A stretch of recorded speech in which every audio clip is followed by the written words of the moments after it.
I didn't care how things were affecting others until it affected me. Am I proud of that? No. We live in a very cruel world, and sometimes the only way to survive is by being selfish. We are all just out here trying to survive as best we can. And although we may have good intentions and we may be empathetic and we may be compassionate, we will always put ourselves first because we have to survive. And if that means making a mistake in my vote or maybe putting my trust in the wrong person like I did, then that's what it means.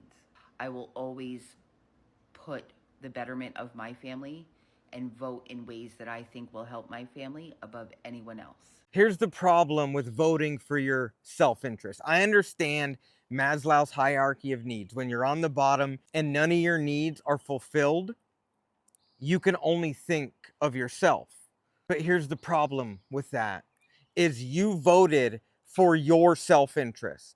So did everybody else in the Republican Party. Think about that for a minute. You voted for your self-interest, but you don't have anything. Like, you don't have anything. Like, that's what it is. But other people, rich people, they have a lot. So of course they're going to vote for their self-interest because they have something. You don't.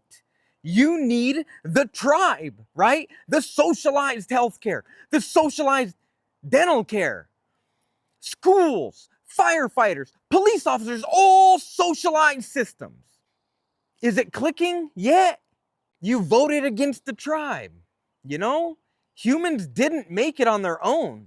We always existed in a tribe, taking care of each other. You could only take care of yourself if you have something, and you don't have shit. I voted for him for lower grocery prices. He promised me cheaper prices on groceries. And that has not happened. Not only has that not happened, I am getting my food stamps taken. I am getting my cash assistance taken. I am getting my Section 8 taken. I am getting all my welfare governments taken. I did not ask for this. Yes, I would not have voted for him if I knew this was going to happen. Do you know what drives me insane about these people that say that if I would have known, I wouldn't have voted for him, or I did not vote for that? Yes, you did. The first thing that bothers me is yes, you did. You see, you voted for those things. You just thought it would happen to someone else. You were perfectly fine with other people losing programs, losing things that would benefit them. You just didn't think it would touch you. You thought you were safe from losing these programs. And the other part is they say they didn't know. Bullcrap. Bullcrap. The left, independents, lots of different economic experts, doctors, scientists have been screaming about all the horrible things that Donald Trump would do. We told you about Project 2025. We told you how many times his name was listed in Project 2025. And we told you how many of his own staffers were in there as well or helped write it. But you guys didn't believe us. You guys said fake news. We tried to warn you. You didn't either want to listen, or your bigotry and your racism, your homophobia and your sexism didn't allow you to see what was coming. So the bed that you made, you now have to lie on.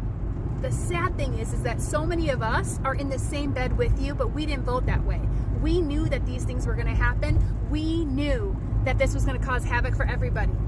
And look, I'm sorry for you. I feel horrible that you're going to lose all these benefits, but you did vote for this. So if you want something to change, I suggest you call your congressperson and tell them to put a leash on Donald Trump and stop him in Congress. I suggest, instead of just coming on this app and whining and complaining about what you yourself created, you call your representative and do something about it. Otherwise, we here on the left and independent, we don't care.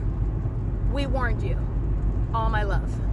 It's funny that MAGA considers empathy and compassion to be a weakness, and they go out of their way to try to demonstrate that.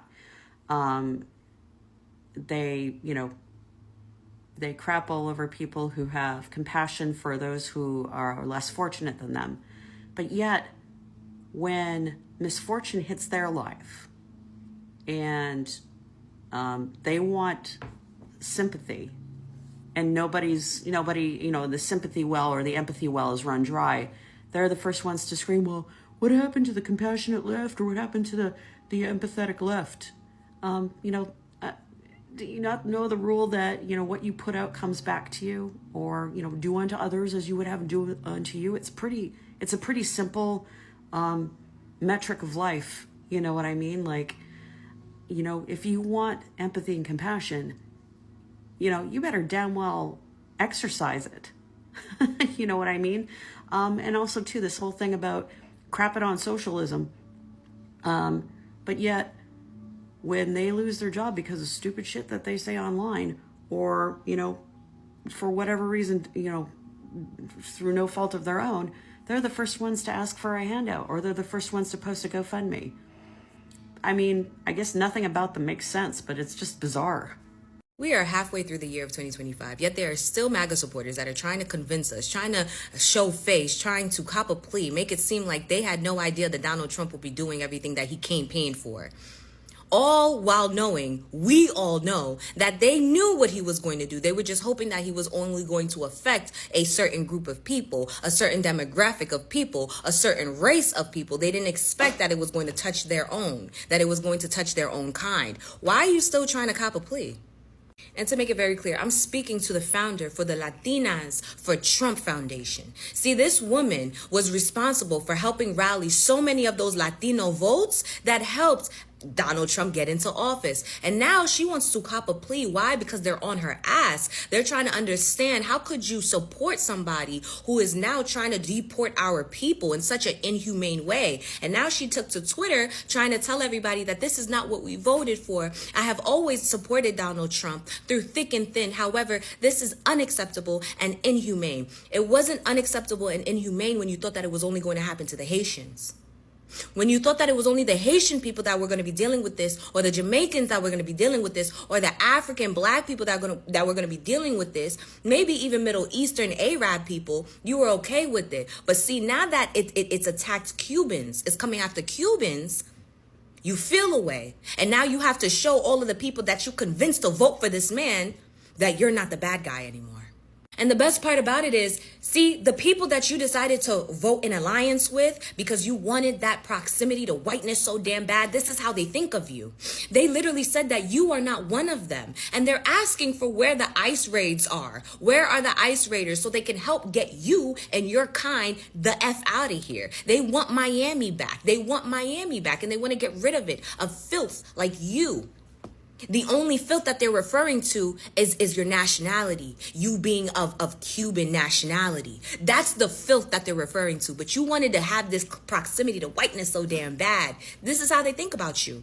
And before you try to backtrack, understand that the real Latinos that know what's up, they're on to you as well. They're out there letting everybody know, listen, this woman right here wants to make it seem like she's shocked. She's not shocked.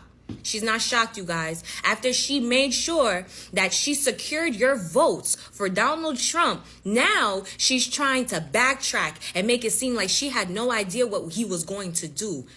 The real ones, the ones who knew how to vote and they voted correctly that first time in November, they on your ass. Not to mention, I started detaining people in January. By January 12th, they had already detained 30,000 people, over 30,000 people. Where was your change of heart then? Where was your change of heart then? You didn't care. You want to know why? Because mainly they were coming after my people. They were coming after Haitians. I'm going to keep it a buck. I know what it is. And you were hoping that it stayed that way. But now see, they put us all in one group. You forget. They put us all in one group. The Cubans, the Haitians, the Jamaicans, they put us all in one group, dumbasses. And now your people is looking at you, trying to understand, why did you tell them to vote for Donald Trump? So tell them. MAGA is cool with the takeover of Washington, D.C. because MAGA doesn't go anywhere. They don't leave their house. Every city, it does not matter, insert a city name and they will tell you it is a shithole. Have they been there? No. Have they read about it? No. Have they watched anything on it? No. But they'll tell you they know everything about it and how awful and how crime-ridden it actually is, having never been there. Meanwhile, they live in towns where they can't park their cars outside for fear of some methed up drug addict breaking into their car, coming into their home, blowing up their neighbor's house because they're over there cooking. And they want to talk about crime in the cities. Yeah, there's going to be crime in a city. I've been in a lot of cities. I've been to a lot of countries. I will never take advice from somebody who tells me a city is dangerous, a shithole, a horrible place to be when they themselves go nowhere. That is the MAGA narrow mind mentality that they have for everything in their lives. Know nothing about a subject, but are somehow an expert on it. So if as far as you go in life is your front porch or to the church in your town, I don't want to hear shit about DC from you. Okay, MAGA. My turn. I'll speak slowly because I understand from your comments that my pace and volume are too much for you to process. Like a child, you're unable to integrate facts and emotions simultaneously. So I'll try to speak at the pace that I see you speaking when you respond to my videos, which is to say men who need a vacation between words so they have time for their single synapse to recharge. Quick aside, yes, I do speak with emotion, pathos, passion, because I care. Because when I see innocent people put in cages without due process, in my name, which is to say my country's name, using my tax dollars, using the power I have vested in my representative government, it churns my stomach, it breaks my heart, it shatters my soul. So yeah, I speak with emotion. Oops, I guess I did it again. So I'll return to going slowly so that you can keep up. I made a mistake. I apologize, genuinely. Try not to. Sometimes I do. There's a lot of information. In this case, I got confused. I was looking up Florida law, which I know nothing about, and trying to make sure I was factually accurate on that, I forgot to double check that Virginia Giuffre was not a masseuse at Mar-a-Lago, but was a towel attendant, and that is absolutely a fundamental difference. My bad. That's why I immediately deleted that video. I corrected. See, this is what happens when you care about the truth. If, as we all might, we make a mistake, we say, oh, I made a mistake, I own it, I apologize, and I correct.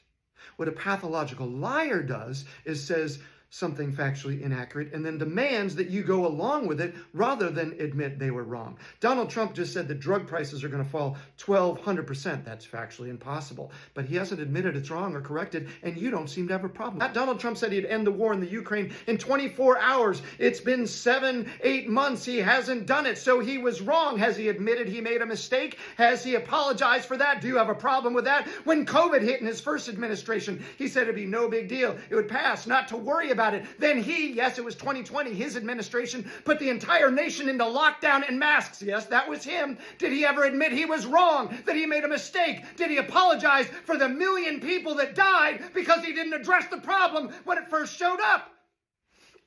Now let's get to the topic at hand. Yes, Virginia Giuffre was a towel attendant and not a masseuse when Donald Trump and Epstein were friends, best friends according to Epstein. And remember, that friendship didn't end until years later. Epstein was a member of Mar-a-Lago till 2007. In 2004, they had a real estate deal that soured their friendship. This all took place in 99 and 2000. They remained friends after Virginia Giuffre was stolen from Trump, this 17-year-old employee. Well, here's the question, MAGA, that I would ask you. Again, I'll apologize for my pace. I'll bring it back down to where you can understand. What do you think Donald Trump thought Virginia Giuffre was stolen to do? Epstein didn't own a spa. They were friends. He remembers 25 years later the hurt, and Donald Trump, he still has that vinegar that she was stolen from me to do what, MAGA? She was 17, she was a minor, so she couldn't be a masseuse for Epstein, so Donald Trump had to know she wasn't a masseuse, otherwise he'd be condoning that criminality. And you're so sure he wouldn't do that. So we know that he knows she wasn't a masseuse. So what was she doing for Epstein? This friend that continued to come to Mar-a-Lago for years after she was stolen from Trump. What did Trump think she was being employed to do? I'll wait.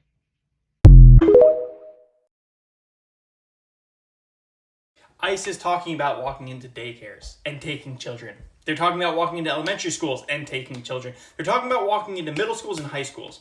The new acting director for ICE has just said that schools will no longer be off limits. They will potentially be walking into a daycare and taking a child and just detaining them. No phone calls, not telling the parents. And so imagine, you drop your kid off at school. You go to pick them up and they are not there. Just gone. Imagine that. As a father, this is repulsive. This is disgusting. And if this actually starts happening, this should be the linchpin. You cannot just take people's children. You can't just go grab someone's child. I don't care if they're here legally or not. That is the dumbest fucking thing in the world. If they're here illegally, they're still a fucking child, and you cannot just take them from their parents.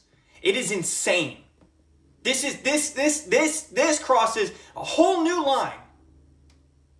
A whole new line. Fight back. And fight back hard.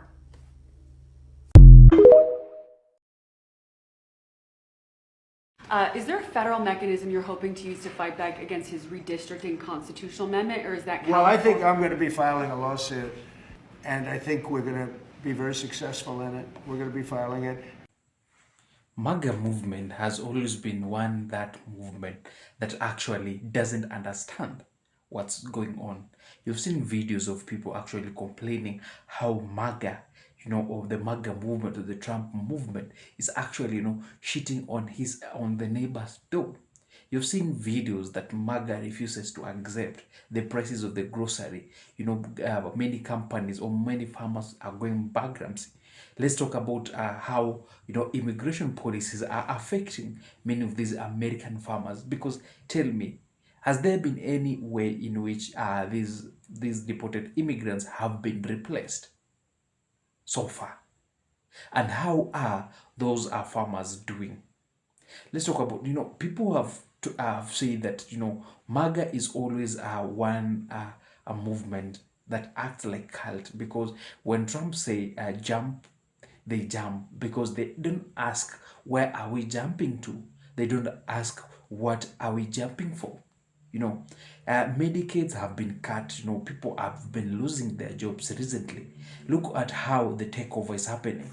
Let's talk about the gerrymandering of actual districts. The Texas Day Republicans have actually admitted it's like they did wrong of gerrymandering those districts, because it also has been a plan of rigging the election. So tell me, what do you think? Do you feel like MAGA is that one movement that Americans must be proud of? Or do you think it's just that another cult that doesn't understand or doesn't feel what the neighbors are doing? They are stealing, or they are pretending to be the savior of the American. But is the American great again? Please put that in the comment section. Thank you.